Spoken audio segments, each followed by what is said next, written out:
Hamlet Almaguer. Hamlet, ¿ya estás por ahí? Buenas tardes. Hola Julio, ¿qué tal? Un gusto saludarte y a toda la audiencia de Astillero Informa. Gracias, Hamlet. Sí. Sí, te escuchamos bien, Hamlet. Adelante, con los problemas de movilidad en lo que vas, pero lo importante es que nos ayudes a tratar de entender qué es lo que está pasando con este tema de 6 votos u 8 con los que se pretende regresar luego del receso en la sesión de la Corte. Hamlet. Mira, yo creo que no estaban preparados para la sorpresa del voto del ministro Alberto Gelasio Pérez Dayán. Pues es un ministro que tradicionalmente no ha apoyado a las posturas de la Cuarta Transformación, incluso ha sido muy, muy crítico y tradicionalmente ha votado en contra, pero hoy nos sorprendió a todos cuando dijo que iba a atenerse a sus precedentes, a los votos que había emitido en los últimos años, y dijo que no iba a variar su criterio. De hecho, la reacción inmediata de Norma Piña, de la presidenta de la Corte, fue de molestia. Lo quiso regañar porque desde su perspectiva él ya estaba adelantándose en los puntos. Es una diferencia muy sutil. Eran dos apartados, uno se llama legitimación y otro se llama competencia. La legitimación tiene que ver con quién puede impugnar y la competencia quién puede resolver. Para el ministro estos dos elementos estaban muy unidos y ya después otros siguieron su ejemplo. Para Norma Piña y los detractores querían segmentarlo, hacerlo todo en rebanadas muy pequeñas para que no hubiera mucha interpretación y entonces todo fuera sí o no al punto 1, sí o no al punto 2, sí o no al punto 3. Y pues lo quiso reprimir, lo quiso regañar y la mandó a volar. Dijo, no, para mí estos puntos son indisolubles, están íntimamente relacionados y yo ya di mi criterio.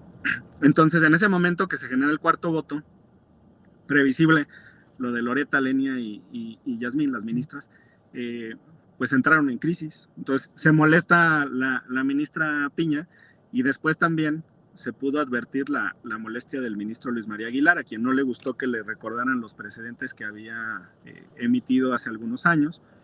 Le leyeron incluso el texto de sus participaciones, tanto por escrito, porque así se entrega el voto particular por escrito, como las versiones estenográficas de sus declaraciones en la Corte. Pues el ministro estaba muy enojado en una de las primeras tomas después de este episodio, incluso estaba tembloroso de la mano y de la voz, estaba muy molesto, y dijo que él no era el que estaba en examen y que qué importaba cómo había votado cada quien y qué importaba quién había sido el ponente. Ponente significa que el ministro haya presentado el proyecto frente a sus pares. Y dijo que ya en el momento en que se aprobaba era una opinión de la Corte y no del ponente. Bueno, retomo esto porque no estaban preparados para el 7-4. Entonces ahora ya se aventaron la maroma del 6-5. Y mira, la reforma constitucional, ¿qué dice? Que ya es texto, que la Corte ya no se integra por 11, sino por 9. Y que las votaciones tienen que aprobarse por una mayoría de 6. 6 de los 9, no 6 de los 11. Cuando existen 11 ministros en la integración, pues tendrán que ser 8, y cuando existen 10, pues también tendrán que ser 8. Ya cuando la Corte esté integrada por 9, entonces tendrán que ser 6. ¿Por qué es importante el número, los 6? Porque con la nueva integración también se borraron las salas. Ya no existen, conforme al texto constitucional, las salas para prevenir algo que pasó con la ley de la industria eléctrica, que 2 ministros pudieran declarar la inconstitucionalidad de una ley. Ese es todo el contexto, Julio, para decirte que lo de los 6, pues es una maroma olímpica. Por supuesto, no tiene fundamento alguno. La Constitución vigente está diseñada para que la Corte funcione no en salas, sino en pleno, un pleno de 9, en donde se necesiten 6 votos para aprobar un proyecto, Julio. Hamlet, en algunos de los comentarios que se señalan, se habla de que habría una especie de interpretación de que al ir al fondo del asunto, no discutiendo la procedencia o no de los 8 votos que se necesitan para declarar la inconstitucionalidad, sino ya ir al fondo del asunto, que ahí se necesita solamente una mayoría simple de 6 votos de los 11. ¿Podrían caracolear, podrían intentar una maroma de este tipo? Para mí son 8, porque mira, 8 de 11 significa una mayoría calificada. En términos estructurales, es algo equiparable a la mayoría calificada que se dio en el Congreso.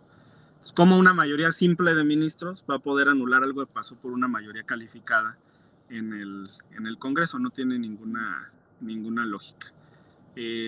Ellos mismos, tanto la ministra Ríos Farjat como el ministro Pardo y otros, al hacer todas estas maromas de los cambios de opinión, hablaban de la necesidad de tener deferencia al poder constituyente permanente o el poder reformador de la Constitución, como ellos le llaman. Deferencia es una consideración que se utiliza pues, en doctrina, por ejemplo, de la Suprema Corte de Estados Unidos. Pero aquí en México no es una práctica, no son deferentes. Entonces, en esa deferencia, pues tendría que guardar las formas, ser mesurados. Si están planteando que tienen autocontrol, pues que lo demuestren y que intenten reunir esos 8 votos. Claro que en este caso, pues no es algo que hayan logrado. Se fueron a comer, supongo que para ponerse ahorita de acuerdo, pero no veo cómo puedan reunir los ocho votos, Julio. Sí, la postura que has visto de los ministros, de los 7 que quedan, ¿hay alguna argumentación? Digo, que están todavía con el voto previsiblemente en contra de la reforma judicial en sus términos y tratando de modificarla. ¿Hay algún alegato doctrinal que te llame la atención, algo novedoso, o están más o menos en posicionamientos tradicionales conforme a su posicionamiento original? Bueno, pues sí hay maromas que tienen un poquito de creatividad, ¿no? Particularmente se esforzó la ministra Ríos Farjat, porque ahí está en mi cuenta de X el video del año 2019, cuando ella votó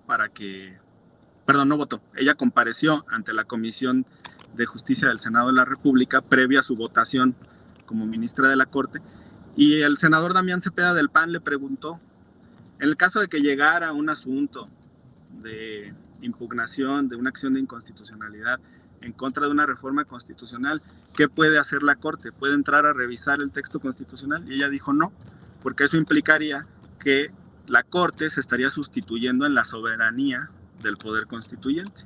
O sea, estaría tomando un lugar que no le corresponde, una usurpación. Entonces ahora hoy ya dijo que es que a lo que se refería hace 4 años era a las modificaciones ordinarias y que esta era una modificación extraordinaria. Tampoco fijó un criterio de por qué era una modificación extraordinaria. Entonces ese fue uno de los argumentos. Otro, bueno, pues traer lo que pasó en Taiwán y en Perú, pues un país que ha tenido crisis políticas y económicas severas, que creo que ha tenido algo así como 10 presidentes en los últimos 15 años, porque eso lo enseñan también en Derecho Constitucional en los posgrados. Es una práctica, digamos, que no se ha logrado el derecho constitucional peruano por cómo tienen conflicto los diferentes poderes. Y a Colombia tampoco tenemos mucho que copiarle. Hay conflictos incluso entre los límites de la Suprema Corte y del Tribunal Constitucional, porque ya los tienen separados. No son para mí ejemplos que deberían de considerarse. Y además el modelo mexicano pues es muy diferente, es distinto. Se cansaron tanto que ya hacia el final, cuando ya yo creo tenían hambre, la ministra Piña dijo que era legal que cambiaran de criterio, que no había problema. Y creo que la ministra Lenia le contestó, pues sí pueden cambiar de opinión, nada más que lo digan.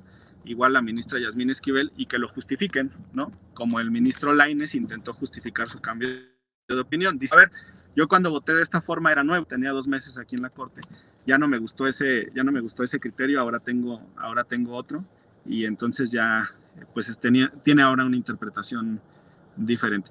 Pero yo te diría que hay 4 razones por las cuales la Corte no debería involucrarse en este análisis. Primero, todos ellos han emitido un criterio anticipado sobre la reforma, ahora texto constitucional, ya sea a favor o en contra. Eso significa que ya prejuzgaron. Esa es la primera razón.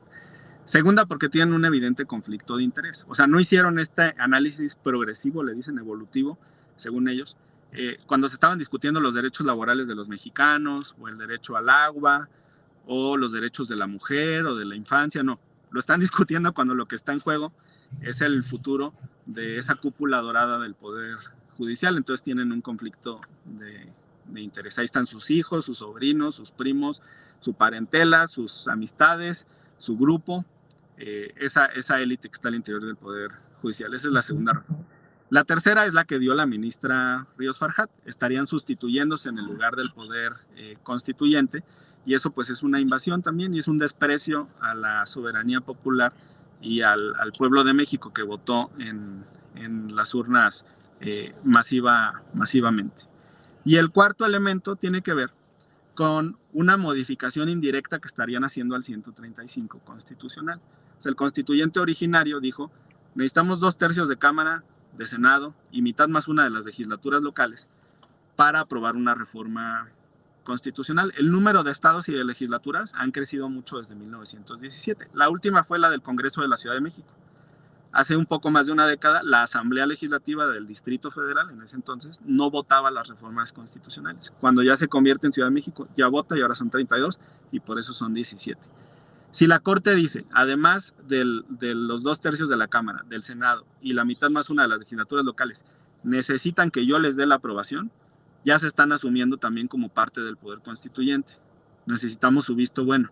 Y entonces ya están modificando el 135 constitucional. Por esos 4 elementos, esas 4 razones, yo considero que no deberían siquiera entrar al análisis. Y el quinto, pues son todos sus precedentes, toda su jurisprudencia, que en términos ordinarios debería de generar un principio de previsibilidad. ¿Qué significa la previsibilidad?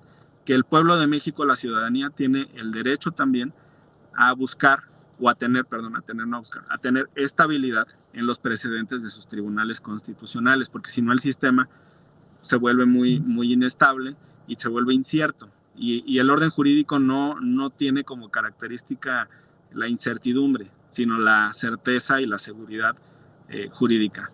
Julio.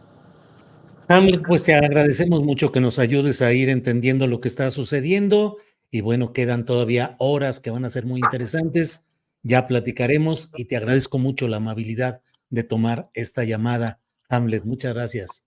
Con gusto, y a las 5 y cacho se renueva la sesión y a ver qué sucede. Buena tarde. Gracias, Hamlet, hasta luego. Gracias.